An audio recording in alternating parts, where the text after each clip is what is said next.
మీ పిల్లల రియాక్షన్ ఏంటి సినిమా? మీ పిల్లల రియాక్షన్? వాళ్ళు ప్రస్తుతానికి ఏ సినిమా అయినా బాగుందనే లెవెల్. నా సినిమా కాదు, ఏ సినిమా అయినా బాగుంటుంది. సో నాకు అంటే చాలా ఇష్టం. అదే అంత ప్లేన్ గా మనం ఉండలేకపోతున్నాం. Exactly. మనకి సినిమాని చూసినప్పుడు బోల్డ్ క్యాల్కులేషన్స్ పెట్టుకొని, మనమే కాదు బేసిక్ గా నేనే కాదు, చాలా మంది ఫస్ట్ అసలు ఏమో తెలియకుండా బాలేదు అనేయడం బాగా అలవాటు అయిపోయింది. మనకు చాలా నెగిటివ్ అయిపోయాం మనం లైఫ్ లో. అవును.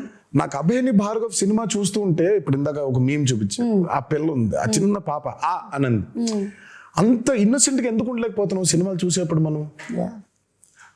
ఇక్కడ మొదలైందని, అక్కడ మొదలైందని, ఇక్కడ మొదలైందని, ప్రతి సినిమాని మనం అందరూ పెద్ద తూకాలు వేసేసుకొని మనం ఏదో తూకాలు ఇన్స్పెక్టర్ లాగా మనం ప్రతి దాన్ని జడ్జ్ చేసేయడమే. సో అభయ్ భార్గవ్ ఏ సినిమా, నా సినిమాని కాదు, ఏ సినిమా చూసినా వాళ్ళకి తెగ నచ్చేస్తుంది. ఇప్పుడు ప్రణతి ఉంటుంది, ప్రణతి ఈజ్ ఆల్సో లైక్ దట్, తనకి ఏ సినిమా నచ్చేస్తుంది.